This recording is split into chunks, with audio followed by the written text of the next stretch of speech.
A little boy points at a stranger and says, "Dad, that's my brother." But the millionaire father has no idea what's coming next. What they uncover will change all of their lives forever.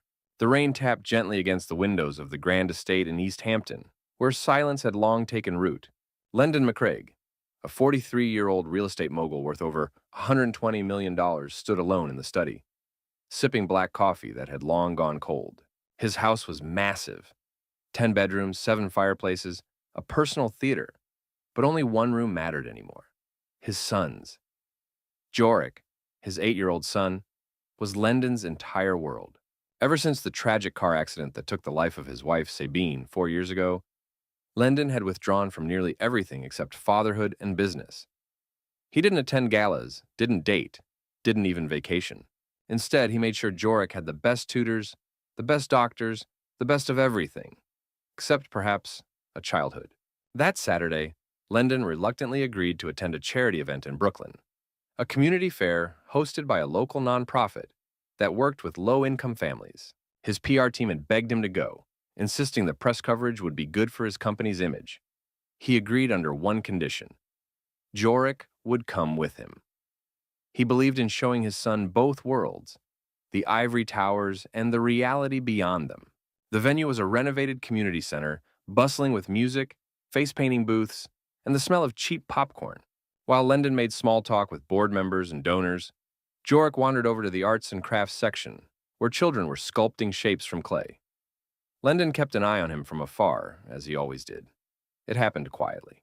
Jorik was standing motionless by the craft table, staring intently at a boy who looked to be about his age. The other child had messy, dark blonde curls and was sculpting a tiny dinosaur, tongue sticking slightly out in concentration. His jeans were torn at the knees, and his sneakers had mismatched laces. Yet something about him made Lendon pause. There was an unsettling familiarity in the boy's face, something hauntingly close. "Dad," Jorik said softly, tugging at Lendon's tailored coat sleeve without looking away from the boy. "Dad, that's my brother." The words hit Lendon like a slap. "What?" he asked, kneeling slightly to be eye level with his son. That boy over there." Jorik pointed. "He looks just like me. Look at his nose and his cheek. He has the same mole. He has my face." Lendon's gaze returned to the child, whose name tag read Melry K. The boy had wide-set eyes, slightly slanted, with the same gentle sadness Jorik carried after his mother died. Lendon's heart dropped into his stomach. "Why do you think he's your brother?" he asked carefully. Jorik shrugged. "I don't know. I just know. Don't you see it?" And Lendon did. He saw it so clearly now that it made him sick to his stomach. The shape of the jaw, the tilt of the chin, the dimple only visible when the boy smiled. Those were his features, his blood, his genes. He couldn't look away. He walked over slowly, unsure of what he would say. The boy was now cleaning his hands with a paper napkin, then turned and glanced up at Lendon with casual curiosity. "Hi," Lendon said, voice tighter than intended. "What's your name?" "Melry," the boy replied, tilting his head. "Melry Kavanaugh." The surname meant nothing to Lendon, or at least not yet. His mind scrambled through memories, flings, exes, years passed. Then, like a knife through fog, a name surfaced: Harlow. A woman he'd dated nearly a decade ago, briefly, passionately, then distantly, and then gone. Melry looked up at him, blinking. "Are you one of the donors?" the boy asked politely. Lendon nodded vaguely. "Something like that. Is your mom here?" Melry shook his head. "She's working. She always works Saturdays. My Auntie Remy brought me." The name registered somewhere, but it didn't matter. Not yet. Lendon turned and scanned the room. In the far corner near the refreshments, a woman stood holding a paper cup of juice. Her hair was pulled back, her face drawn with exhaustion. She wore an old nurse's uniform and had the kind of posture life gives to the overworked, upright out of necessity, not pride. The moment she met Lendon's eyes, she stiffened. Then her gaze shifted to Melry. She knew. She absolutely knew. But she didn't move. Not toward Lendon, not toward the boy. She just stood there, clutching the juice, like it was all that tethered her to the moment. Lendon couldn't breathe. His world, carefully structured and compartmentalized, was crumbling at the edges. "Dad?" Jorik said again from behind. "Did you ask him?" Lendon turned to his son, unsure how to explain something he didn't yet understand himself. "No," he whispered, "not yet." But deep inside, he already knew the truth. Lendon couldn't sleep that night. Long after he'd tucked Jorik into bed and paced the length of his glass-walled office in silence, the boy's face, Melry's face, hovered behind his eyes like a ghost from a past he had no idea was unfinished. The resemblance was too strong, too intimate. It gnawed at him in a way nothing had since Sabine's funeral. Every time he closed his eyes, he saw the same features repeated, as if his son had been cloned, but lived a different life, a harder one. By morning, he made up his mind. Lendon called his most trusted private investigator, a man named Torrin Slate. Torrin wasn't the kind of detective who advertised in the phone book. He was ex-military, discreet, and thorough. He had once located the runaway son of a Saudi prince in under 72 hours. If there were answers to be found, Torrin would get them. "I need you to find everything on a boy named Melry Kavanaugh," Lendon said the moment Torrin entered the study. "He's about 8. Lives with his mother, name unknown, and an aunt, Remy. They were at a community event yesterday in Brooklyn. That's all I've got." Torrin didn't ask unnecessary questions. He simply nodded, took a silent photo from the event off Lendon's phone, Jorik and Melry both mid-laugh, and vanished. The next 48 hours were a blur. Lendon worked like a machine during the day, but by night, he was restless, wandering from room to room, always ending up in Jorik's room, watching his son sleep with a lump in his throat. On the third morning, Torrin returned, a slim leather folder in hand. "She never changed her last name," he said simply, laying the folder down. "Her name is Harlow Kavanaugh, age 32. You were with her 9 years ago, just after Sabine left you the first time." Lendon sat back, stunned. Harlow. The name echoed through him like a slow bell. He remembered her. Those late summer nights, her laugh, her art studio that always smelled of linseed oil and lavender. She had been bright, different, unfiltered, but it hadn't lasted. Lendon had just regained custody of Sabine during one of their many separations, and everything with Harlow ended quickly. He never looked back. "She had a son shortly after," Torrin continued. "Melry was born 7 months after you two split. She moved to Buffalo for a while, lived with her sister, Remy. No record of marriage, no paternity claims, no child support filings. Quiet life, nursing jobs, some freelance painting gigs, small apartment, no criminal record. But," Torrin opened the folder wider and slid out a bundle of weathered envelopes. Dozens of them. Some still sealed, most opened. "These were retrieved from the archives of your former legal office. She sent letters, Mr. McCraig, almost monthly for a year and a half. They were intercepted." Lendon stared at the envelopes, each addressed to him in looping, familiar handwriting. His hands trembled as he picked one up and read the date, May 14th, 2015. He opened it. The first lines were shaky. "Lendon, I know you probably don't want to hear from me, but you need to know that I had a child. His name is Melry. He's yours." The air left his lungs. Torrin cleared his throat gently. "There are 17 letters. Some returned to sender. Some held by your former counsel and never forwarded. It seems they deemed her attempts non-credible or not in your best interests." Lendon gritted his teeth. "They decided that?" "Yes, sir." He felt like the floor had dropped out beneath him. All this time, he thought he was a decent man. Maybe not perfect, but responsible, dutiful, caring. But while he was building empires and reading bedtime stories to one son, another was growing up a few miles away with no father at all. "I want a DNA test," he said finally, hoarse. "Discreet. I don't want to cause her any more stress than I already have." "I already took care of it," Torrin replied. "I had a medical contact retrieve a water bottle Melry drank from at the event. I ran your sample from a toothbrush in your master suite." Lendon looked up, startled. "And?" Torrin nodded.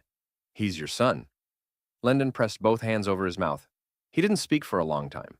He felt overwhelmed by emotions he couldn't label. Shame, grief, regret, awe. "He deserves to know me," Lendon whispered. Torrin didn't reply. He understood some things didn't need commentary. That evening, as the sun dipped behind the trees outside his house, Lendon sat at the edge of the reflecting pool and stared at the boy's photo again. Melry, holding up a clay dinosaur with a grin that could melt mountains. It was the grin Jorik used when he solved math puzzles. "How many other things did I miss?" he thought. The question burned in his chest. He made a promise then and there. Not to a lawyer, not to the press, not even to Harlow. To the boy. I will not be a stranger to my own son ever again. It was a gray Thursday morning when Lendon made the decision to see Harlow in person. He hadn't spoken to her in almost 9 years. The last time they'd parted, it had been under the unspoken agreement that they'd never cross paths again. But now that promise was shattered by the existence of a boy, their boy, who'd been growing up only a few neighborhoods away. Every part of Lendon's soul told him he had to face her, not to argue, not to explain, to listen, to make it right. He instructed his driver to take him to the address Torrin had found, a modest apartment complex in the Bronx, with peeling green paint and rust around the stairwell railings. There were toys scattered along the walkway, plastic trucks, a tricycle, a stuffed panda with only one eye. Life had happened here, raw and loud and real. He climbed the stairs slowly, his steps deliberate, his heart racing. Apartment 4C.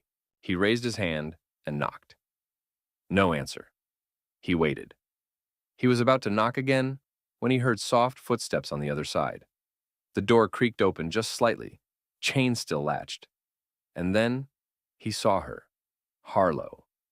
Time had changed her. Her dark brown hair was pulled back into a frizzy bun, and her face bore the unmistakable signs of exhaustion. Faint lines under her eyes, a small scar on her cheek he didn't remember. She wore scrubs, light blue, with a small stain near the hem, and she looked like she hadn't slept in days. For a moment, neither of them spoke. Then, she broke the silence. I was wondering when you'd come. Her voice was soft, tired, but not surprised. Lendon swallowed. Can I come in?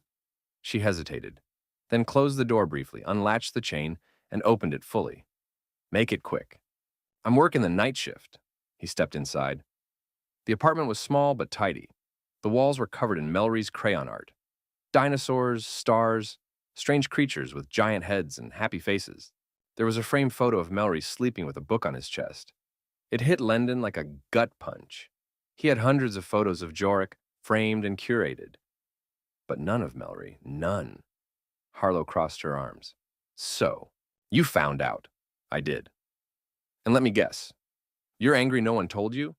He shook his head. No, I'm angry at myself. That I didn't try to know. That I let you walk away and assume that chapter of my life was over. She raised a brow, unimpressed. You had lawyers screening your mail, Lendon. You had security that wouldn't even let me leave a message. I tried. He took a slow breath. I saw the letters. That stopped her cold. Her arms fell to her sides. You did? He nodded. Torrin found them in an old archive. Your handwriting is still exactly the same. Her eyes filled, but she turned away quickly and busied herself with a cup on the counter. I wrote 17 letters, she whispered. I told myself I'd stop at 20. After that, I accepted that you just didn't care. I never saw them. I swear to you, Harlow, I didn't know. If I had, things would have been different. She turned back toward him, arms now wrapped around herself like armor. Different how? You would have sent money? Hired a lawyer to fight for custody? Dropped in once a year with a new bike and called it fatherhood? No, he said firmly. I would have raised him. With you, if you'd let me. Or at least, been in his life. I would have read him stories, helped with his science projects. Been there. There was a long silence. He knows something is missing, she said finally. He sees other kids with their dads, asks why he doesn't have one. I tell him he does, that his dad lives somewhere else. But he's getting older, he's not stupid. I want to meet him, Lendon said, stepping closer but not invading her space. Not for a day, for real. I want to know him. And I want him to know me. She studied him. There was a storm behind her eyes. 9 years of late shifts, scraped knees, rent notices, sick days with no one to help. And under that, pain. He's not a project, Lendon. He's not something you can just swoop in and fix. I know, he whispered. And he's not Jorik. I know that too, but he is my son. Just as much as Jorik is. At the mention of his half-brother, her expression shifted subtly. Why, how does your other son feel about this? He's the one who saw it first, Lendon said, half smiling. He's the one who told me, that's my brother. That caught her off guard. Her mouth fell slightly open. He said that. Yes, I didn't believe it until I looked at Melry's face. and I couldn't not see it. He looks like both of them, me and you. Harlow sat down slowly at the edge of the couch, her expression softening. He's a sweet boy, she murmured. Kind. Always thinking about others. Loves dinosaurs, loves clay. He's quiet but not shy, just careful. Like you, Lendon said gently. She looked up at him. You really want to be in his life? With everything I have. Harlow's voice wavered. Then you'll have to earn it, slowly. No lawyers, no trust funds, no headlines. He nodded. Agreed. And if you break his heart, Lendon, I swear to God, I will never forgive you. I won't, he said, with the clarity of a man who knew he'd already failed once and would not do it again. That night, as Lendon stood at the door ready to leave, she said, He gets home from school at 3:15. You can come tomorrow, but you'll come as a friend. He smiled through the tightness in his chest. A friend then, but one who's never leaving again. The next day, Lendon arrived at exactly 3:10 p.m. He had spent the entire morning rehearsing what to say, how to act, and reminding himself that this wasn't a business meeting he could control with confidence or money. It was the delicate reintroduction to a life he should have been part of from the very beginning. He parked his sleek black SUV a block away from Harlow's building to avoid drawing attention, dressed in a simple navy sweater and jeans that Jorik had once called his dad clothes. There was no tailored suit, no gold cufflinks. He didn't want to intimidate Melry. He wanted to meet him as a man, not a millionaire. At 3:14, he knocked gently on the door of apartment 4C. Harlow opened it halfway and whispered, He's coming up the stairs now. Just let him get settled. Lendon nodded. Of course. They stood in awkward silence in the small living room. A soft breeze drifted in through a half-open window, carrying the sounds of kids laughing outside. Then, the heavy thudding of sneakers on concrete steps echoed closer. A second later, the door opened, and in walked Melry, his backpack lopsided, hair tousled, cheeks flushed from running. Hey, Mom, he called as he kicked off his shoes. His eyes caught Lendon immediately. He froze mid-step. Hi there, Lendon said, offering a small smile and crouching down slightly, keeping his voice gentle. You probably don't remember me, but we met at the community fair. I was talking to your aunt. Melry looked over at his mom, confused. You're the guy from the fair? Yes, Lendon said. I wanted to come by today. I brought something for you, if that's okay. Melry didn't answer, but he didn't run either. That was something. Lendon reached into his tote bag and pulled out a small, well-worn shoebox. I heard you like dinosaurs. Melry's eyes lit up just slightly, but he stayed cautious. These are mine, Lendon said, placing the box on the coffee table. From when I was your age. I kept them all these years. Some are broken, some have names I made up. But I thought, maybe you'd want them, or not. That's okay, too. The boy took a step forward and slowly opened the box. Inside were faded but lovingly preserved plastic figurines. A triceratops missing a horn, a green stegosaurus, a T-Rex with one arm chewed off by time and childhood. They weren't flashy or new, but they were real, personal. Melry ran his finger gently along the ridges of a battered velociraptor. You named them? Lendon nodded. That one's name is Rufus. He was always getting into trouble. The boy's lips twitched with amusement. Rufus? Yeah. He got stuck in a cereal box once, and I didn't find him until a week later. That earned a real laugh. Small, but real. You can keep them, Lendon said softly. Only if you want to. Melry looked over at Harlow. She gave him a slight nod. Okay, he said finally. Thanks. They sat on the carpet for a few minutes, sorting through the box together. Melry picked up each dinosaur like it was a museum artifact, asking what battles they'd been in, what their personality was. Lendon told stories, silly ones, made-up ones. They laughed. Slowly, inch by inch, something began to form between them. Not comfort, not yet, but the blueprint of it. After about 20 minutes, Jorik's voice came through the door as he bounded up the stairs.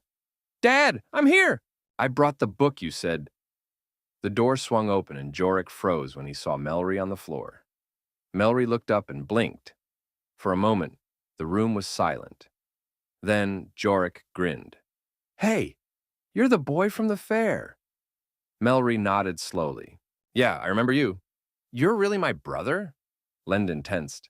He hadn't planned on this moment happening so soon. Harlow, too, stepped forward. And Jorik, sweetheart. We're still talking about everything, remember? But Jorik didn't need an adult's approval for what he felt. I knew it, he said proudly, dropping his backpack with a thud. I told Dad you looked like me. You do look like me. Especially your ears. They're weird, too, Melry chuckled. Yours stick out more. Jorik sat next to him without hesitation. Want to see my Pokemon cards? And just like that, they were on the floor, talking over each other, shuffling toys, trading facts about school and recess and favorite desserts. No DNA test could match what was happening in front of Lendon's eyes. It was both beautiful and painful to watch.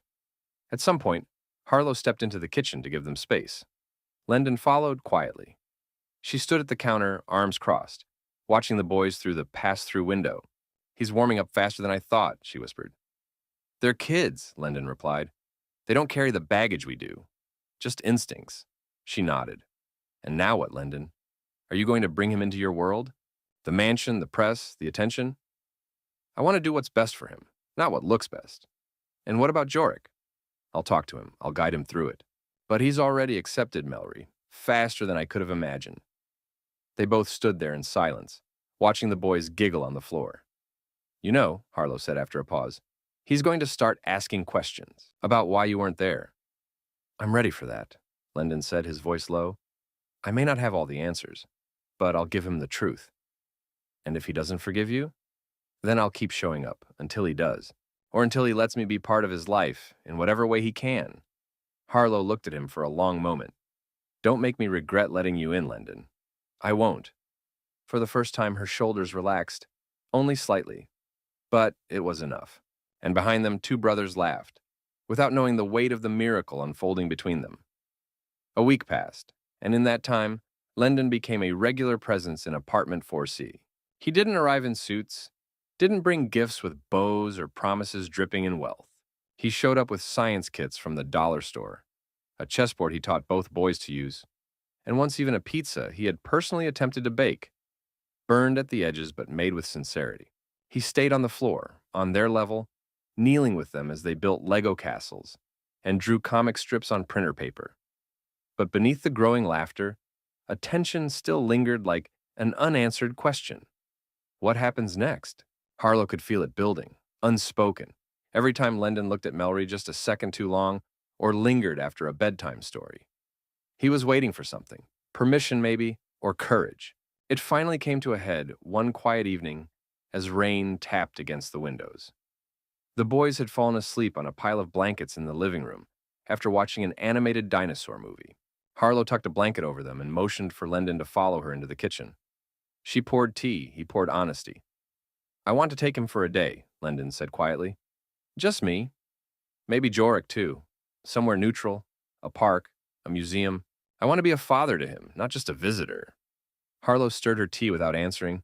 Her shoulders were tight again. I'm not trying to take him from you, he added gently. I just want him to see what life with me could look like. Not just an hour here, an hour there. You say that like he has a choice, she replied, finally looking up. But the truth is, I have to decide whether I trust you with him. And I don't. Not yet. Lendon swallowed. I understand. Do you? She asked, her voice low, trembling with buried rage. Do you understand what it means to carry a child alone? To give birth in a hospital where no one comes to visit? To come home to a crib you built with your sister while crying because you couldn't afford both formula and heating in December? I don't, he said honestly, but I want to. I want to understand your pain. I want to know what I missed. Not out of guilt, but because I owe both of you that. The words hovered for a moment between them, heavy and sacred. Then, finally, Harlow reached into the drawer and pulled out something small. A photo. It was worn, folded at the edges. She passed it to him without a word. It was a picture of Melry as a newborn, his tiny fists curled beside his red face, eyes squeezed shut, wrapped in a hospital blanket. Beside the baby was a woman he didn't recognize at first. She was pale, exhausted, hair matted with sweat. But the eyes were unmistakable. That was the day he was born, she said softly. Remy took the picture. I hadn't slept in over 30 hours. I wanted you to see it, but I didn't have anywhere to send it anymore. Lendon stared at the photo until the edges blurred. His throat ached. I should have been there, he whispered. Yes, she replied. You should have. They sat in silence for a long time, the kind of silence that wraps around grief like a blanket. It wasn't forgiveness, but it was a truce. Suddenly, a small voice echoed from the living room. Mom? They both turned. Melry stood in the doorway, rubbing his eyes, his curls flattened against one side of his head. Can I... can I ask something? Of course, baby, Harlow said, rising. He looked at Lendon. Are you really my dad? Lendon stood. He didn't rush forward, didn't kneel. He simply looked into the boy's eyes and said what he knew he should have said years ago. Yes, Melry, I'm your dad. There was a long pause. Then, where were you? The question sliced straight through him. I was stupid, Lendon said quietly, his voice shaking. I didn't know. And even when I should have tried harder, I didn't. I missed everything. And I could never make that okay. But I want to spend the rest of my life making it up to you, if you'll let me. Melry looked at him for what felt like eternity. Then he said, Okay, but I don't like mustard, so don't bring any hot dogs with mustard next time. Lendon laughed through tears, nodding. Deal. The next day, Harlow handed Lendon a backpack filled with snacks, water, an emergency contact list, and a first aid kit the size of a briefcase. Just in case, she muttered, pressing the Velcro shut. Jork and Melry spent the entire Saturday with their father at a science museum, where the three of them lost track of time exploring fossils and space pods. Lendon didn't take calls. He didn't check emails. He sat on the cold floor of the dinosaur hall for an hour while the boys sketched exhibits in notebooks. They were just kids, and for the first time, he was just a dad. That night, after the drop-off, Melry hugged him without prompting. Lendon held him close, his chest tight. Night, Dad, Melry mumbled. 2 words, just 2. But they were everything he had ever wanted to hear. The seasons had begun to shift. The sticky heat of summer gave way to the crisp coolness of early fall, and the leaves in the Bronx turned amber and red, catching sunlight like fire. For most families, it was the time of year when routines settled. School drop-offs, homework at the kitchen table, bedtime by 9. But for Lendon, every day still felt like he was holding a fragile vase that might crack at any wrong movement. He had earned entry into Melry's life, yes, but the place he occupied was still uncertain. A guest, a visitor, a dad in training? He didn't know. He just knew he had to keep showing up. Again and again. So he began rearranging his world to fit this new life. Meetings were pushed, projects were paused. A part of his office in Manhattan was turned into a play corner for the boys when they came by after school. And on weekends, he stopped traveling. Instead, he invited both of his sons to spend time with him, together. But even as the boys bonded quickly, over chess matches, building paper cities, and fighting over who got the last slice of pizza, something delicate flickered beneath the surface. Jealousy. It started with small things. Jorek rolling his eyes when Lendon complimented one of Melry's drawings. Melry going quiet when Lendon ruffled Jorek's hair and called him champ. Neither boy said anything outright, but the tension grew like an invisible fog. One afternoon in Lendon's apartment, the fog finally broke. The boys were building a cardboard spaceship in the living room when Jorek snapped. Why do you always take his side? He shouted after a disagreement over how the wings should look. Lendon blinked. What? I didn't take anyone's side. Yes, you did, Jorek said, crossing his arms. You always do now. Just because he's new doesn't mean he's better. Melry froze, his hands halfway through taping a panel. His eyes dropped to the floor. Lendon crouched between them, the air thick with hurt. Jorek, he said softly, I need you to listen to me. You are not less loved. You are not less mine. Melry being here doesn't take anything away from what we have. It just adds more love. It doesn't divide it. Jorek's face twisted, but his voice cracked. But it feels like I lost something. That broke Lendon's heart. You didn't lose me, he said, placing a hand on his son's shoulder. But I know what it's like to feel like someone showed up and everything changed. I felt that way the first day I saw Melry too. But then I realized I wasn't losing. I was getting a second chance. And maybe you are too. Jorek's eyes brimmed with tears. I just miss when it was just us. When you weren't always tired or busy or trying so hard. Melry sat in silence. His lower lip quivered. Then slowly he whispered, I can go home if you want. No, Jorek said, his voice suddenly fragile. I didn't mean that. He trailed off. The room was heavy with emotion, only children and fathers could produce: confusion, insecurity, and the longing to be chosen. Lendon pulled them both into a hug. He didn't try to fix it with promises or fancy words. He just held them, tight, until their breathing slowed and their hearts beat in sync. That night, after Lendon returned both boys to Harlow's apartment, he stayed behind to speak to her. "They're struggling," he admitted, "and I'm terrified I'm making everything worse." Harlow handed him a cup of tea. She'd been expecting this. "You're not," she said gently, "but this isn't some fairy tale. You can't just walk in, throw a net over the pain, and call it a happy ending. They're figuring out how to be brothers. You're learning how to be a father to two different boys with two different histories. It's going to hurt sometimes. I wish I could give them a childhood without pain," Lendon said, staring at the steam rising from the cup. "You can't erase the past, Lendon, but you can be the man who holds their hands as they walk through it." The next weekend, Lendon had an idea. He packed the boys into his car and drove them 3 hours north to a rustic, rented cabin in the Catskills. No phones, no Wi-Fi, just a fire pit, a lake, a canoe, and the trees around them whispering like old storytellers. They spent the first day fishing, even though none of them knew how, and roasted marshmallows at night under a sky littered with stars. For the first time in weeks, the boys laughed freely, no tension, no comparison. And then, around the campfire, Jorik quietly scooted next to Melry and handed him the last chocolate bar. "I'll trade you for your dinosaur," he said. "The one with the chewed-off arm." Melry hesitated, then smiled and reached into his hoodie pocket. They traded in silence. Lendon watched from the other side of the fire, his eyes stinging with something too big for words. Later that night, he tucked them into 2 sleeping bags laid out beside each other in the living room of the cabin. They were whispering, giggling about something only they understood. As he turned off the lantern, Melry's voice called out in the dark. "Dad?" "Yes?" "Next time, can it be longer?" Lendon smiled, his heart cracking wide open. "Yes," he said. "Next time it'll be much, much longer." The autumn wind swept through the streets of the Bronx with a chill that signaled winter wasn't far behind. Trees had already begun shedding their golden crowns, carpeting sidewalks with brittle leaves that cracked underfoot. Inside apartment 4C, however, the warmth of change buzzed gently like an ember, unsteady, glowing, and alive. It had been nearly 2 months since Melry and Lendon truly met, and in those weeks a rhythm had begun to form between them. Awkward at first, but gradually smooth. They shared movie nights, afternoon walks through Central Park, and small rituals like Tuesday pancake dinners and Sunday book exchanges. But for all the steps forward, one door had remained closed, the door between Lendon and Harlow. They were civil, even warm at times, but never intimate.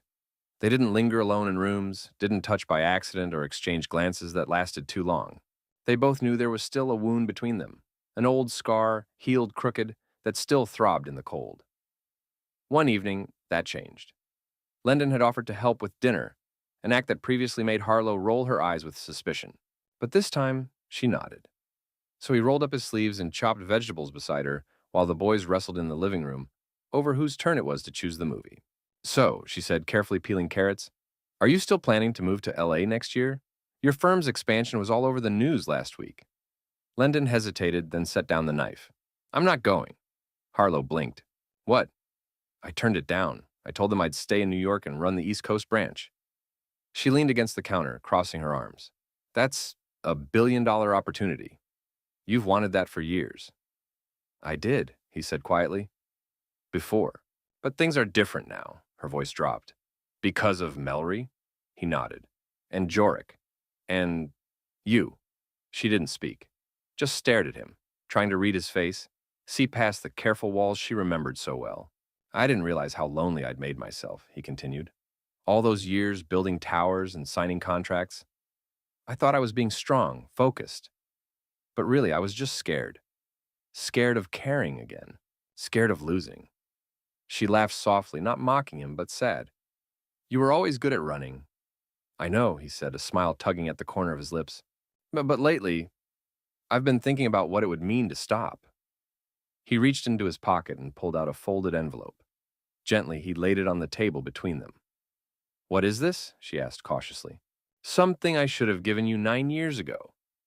She opened it slowly. Inside was a letter, handwritten in Lendon's careful print.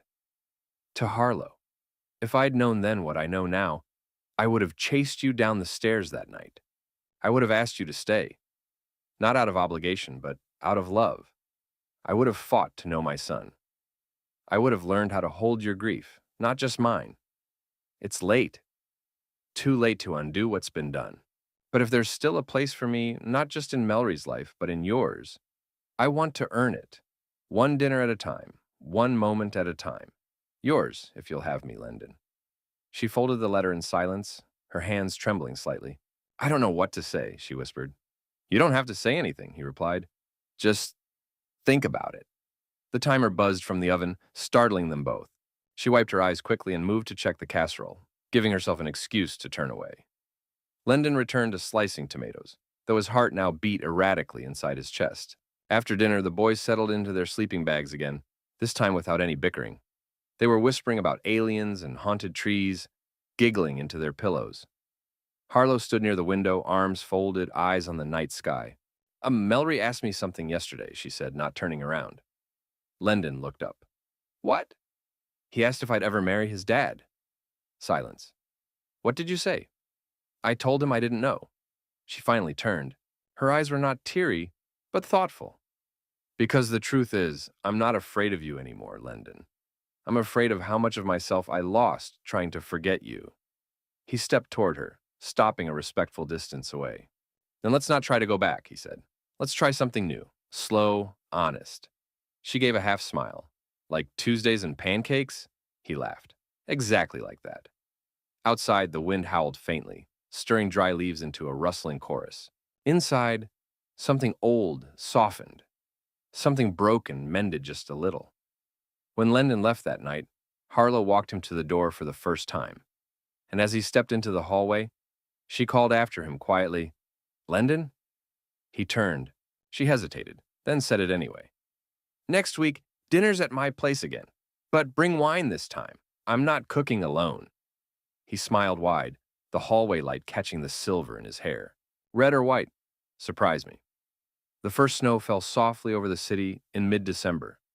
Tiny flakes danced in the air like whispers, clinging to rooftops and fire escapes, blanketing the grime of New York with a temporary kind of magic. Apartment 4C was filled with the scent of cinnamon and cocoa. And for once, it wasn't just because Harlow had the day off. It was because this was the day they had all been waiting for. Lyndon had spent the last few weeks planning something quiet but meaningful, a family dinner. But not just another meal squeezed between school pickup and bedtime. This one would be different.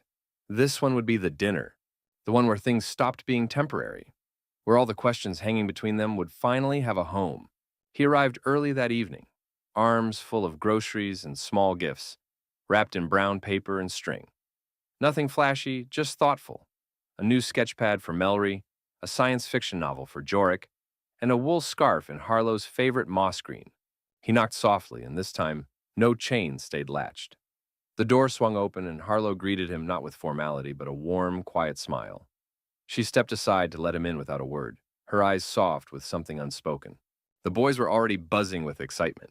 Jorik was trying to teach Melry how to fold napkins into sailboats, and Melry was deliberately messing it up, laughing harder each time he created something that looked more like a crushed paper crane than a boat. Lyndon watched them from the kitchen, heart swollen with quiet pride. Brothers. They were becoming brothers. Not just by blood, but by memory, by mischief, by love. The dinner was loud and messy and perfect. Chicken pot pie spilled slightly over the edge of the dish, the salad was mostly ignored, and someone, likely Melry, had put ketchup on everything, much to Jorik's dramatic horror. But nobody cared. Laughter filled every pause. Harlow even played music, an old jazz playlist she used to paint to, back when life allowed for painting. After dessert, burnt cookies that all four of them pretended were crispy on purpose, Lyndon asked the boys to sit with him in the living room. His voice was gentle but serious. I want to ask you both something important, he said. They stopped squirming. Lyndon glanced at Harlow, who stood near the hallway, arms crossed but not defensive, simply watching. I know we've had a strange year, he continued, a year of change, and not everything has been easy. But the truth is, I love both of you more than I can explain, and I want us to build a real home together. Not just sometimes, all the time. Melry tilted his head. You mean like, move in with you? Yes, Lyndon said carefully. if your mom agrees. But more than that, I want to marry your mom, if she'll have me, and if you want that too. Jorek's eyes widened. Like, really married? Like tuxedos and cake? Melry blinked slowly. Will I have to wear dress shoes? Everyone laughed, and the tension cracked open like glass under pressure. Lendon turned to Harlow, who was still standing in the hallway's glow. I know I messed up, Harlow, he said softly. I know I missed birthdays, scraped knees, art shows, nights you cried alone. I can't go back and fix those things, but I can promise you something now. I will never leave again. Not you. Not them. I'll earn this every day. The boys looked between them, waiting. Harlow's eyes shimmered. She walked forward slowly, deliberately, and sat down next to him. You already started earning it, she whispered. Then, in front of her sons, their sons, she leaned in and kissed him. Not passionately, not desperately, but like someone closing a chapter and finally turning the page. The boys shrieked. Ew. Oh no, they're in love. Melry grabbed a pillow and buried his face, pretending to gag. Jorek pretended to faint dramatically across the arm of the couch. Lendon and Harlow laughed so hard they cried. A week later, they signed a lease on a brownstone in Harlem, close enough to the boys' school and far enough from the pain of the past. It wasn't a mansion, it wasn't polished, but it had a wide staircase, squeaky floors, and a window seat overlooking the city. It felt like possibility. They didn't have a big wedding, no headlines, no designer gowns, just a small ceremony in the brownstone's backyard, under fairy lights and with mismatched chairs borrowed from neighbors. Melry was the ring bearer. Jorek gave a toast that started with, I didn't like this idea at first, and ended with, but now I think it's awesome. As the years passed, that night became legend in their home. The night Dad burned the cookies. The night Mom finally smiled like she used to. The night two brothers realized they were part of something bigger than themselves.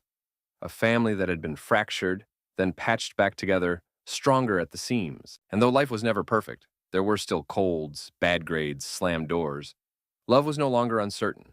It was constant, unbreakable. One December evening, years later, Jorek would point at an old photo of that dinner night, the four of them sitting on the floor, messy, laughing, alive, and say with a grin, that was the night you both became our parents. And Melry, now taller, now surer, would nod and add, that was the night our real story started.